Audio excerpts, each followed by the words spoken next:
Hello and welcome back to Balls and All on 94.1 FM 3WBC.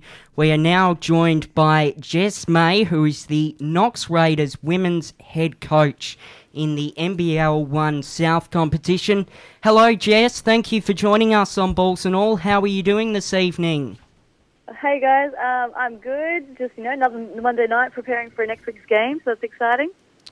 And I guess to kick things off before getting into the game from the weekend, you played basketball with the Knox Raiders. What was it like playing with the club and then going on to coach them?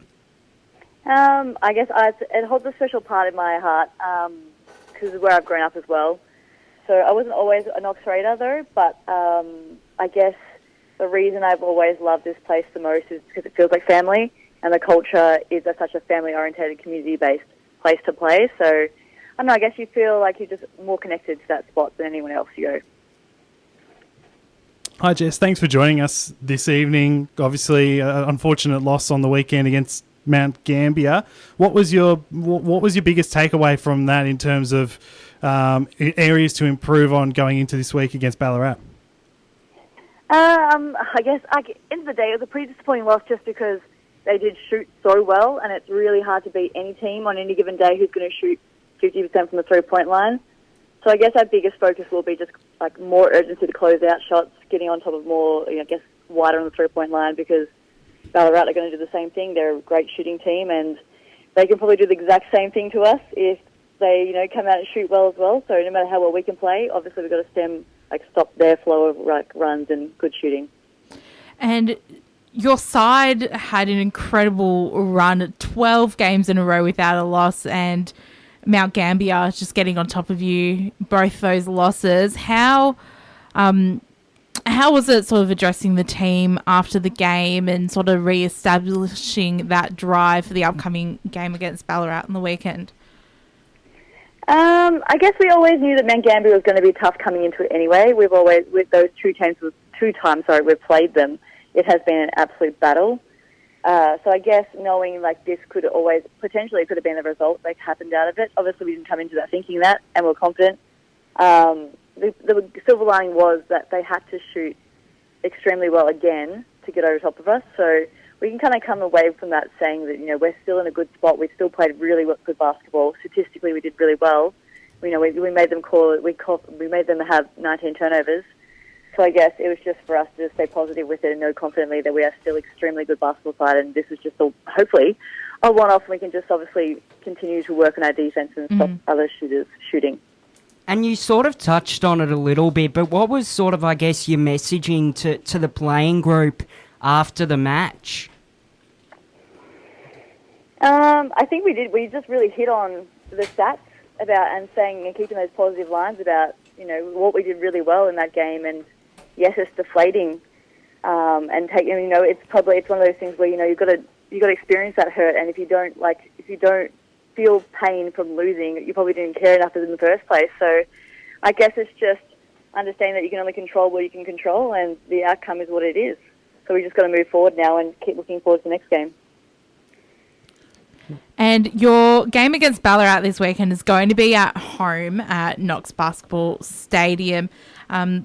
The team this weekend, obviously, it's do or die, but for yourself as a coach, how do you sort of frame the way that the team's gone this year, having so much success and then sort of having that final push towards the grand final? Yeah, everyone knows that finals is a different beast. And I guess there is a little bit of familiarity playing against Ballarat because Kennedy used to be the Knox coach. So we do have a little bit of calmness knowing exactly what he's going to bring offensively, so to prepare for and scout. Naturally, we also know that he's got a lot of strings to his bow, and he's a very extremely great coach who can definitely come up with his own ideas to twist, and he knows obviously our athletes extremely well. But I don't know. I guess it's the same thing as any. We just come in preparing for confidence, knowing that we know what we're doing and prepare. I think to be the most prepared team, you should be having a better, successful night. I did want to ask about one of your players, one of your stars in Alicia Froling, who had 15 points and 12 rebounds on the weekend, averaging 23 points and 12 12 and a half rebounds for the year. How pleased have you been with her output and what she's delivered so far this year? I mean, it's kind of Alicia. Everywhere she goes, she does that. So I think to her, she's a competitive beast herself, and I think if she wasn't doing that, I would be concerned every night. Actually, that was actually a quiet night for her against Mount Gambier, to be fair. She is quite beaten and bruised right now because she does cop a lot of hits week in, week out. So to her credit, more so this year, I've been more proud of the way she's handled, I guess, receiving those hits. Because probably before her emotions probably got away from her a couple of seasons in a row, but this season she's been extremely mellowed and calm about taking those hits and just continuing to play through it. And outside of coaching, you're a primary school teacher. I guess what are sort of some of the main things that you take across from your role as a teacher to them being a coach?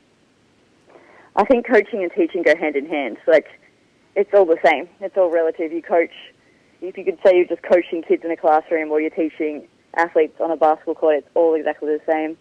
I think it's all about preparation and organisation, though. So to be able to obviously plan a training session and be able to plan a classroom lesson, they're very similar, and you just got to be organised. So I think the translation of organisation really helps.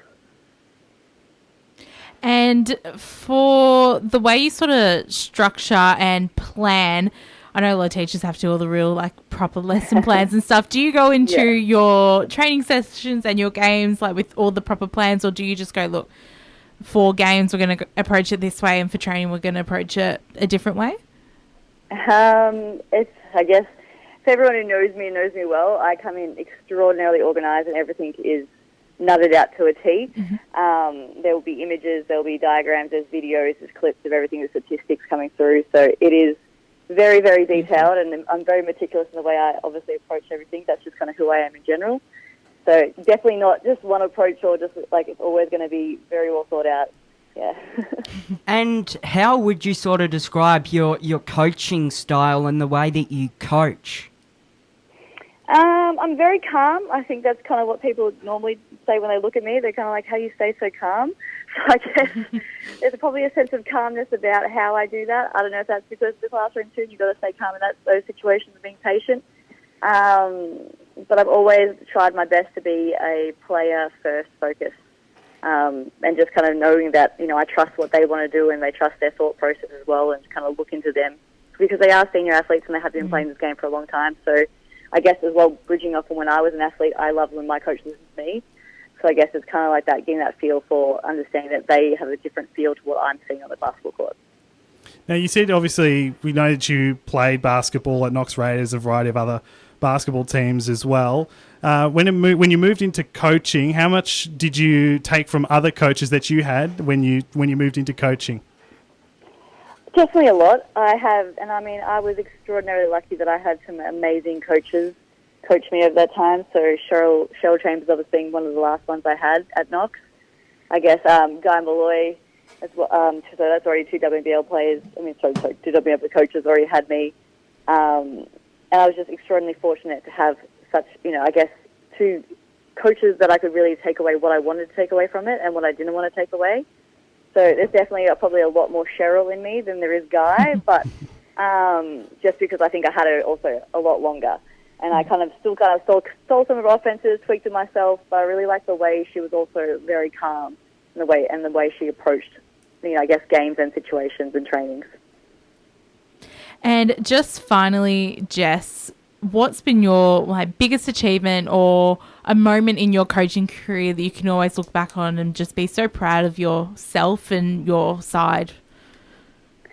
For this season, or do you mean the whole? In general, it can be from this season or anything that sort of has made you feel like, yes, this is what I love doing. I don't know if there's an exact moment, but I think it's always when I look back at, progress of athletes and how far they've come under me.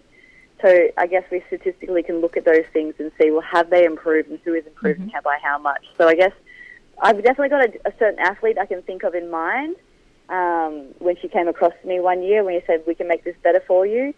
And she doubled her stats statistically. And I think she still continues to say to me as well, by far if she was to come back and play in Victoria, because she no longer plays in Victoria, that I'm the only coach that she want to ever come back and play for. And I guess, like, those are the important parts. That's why I do it, really. I don't care about the wins and losses at the end of the day. Like, it's nice, but knowing I've made an impact in someone else's life is a lot bigger.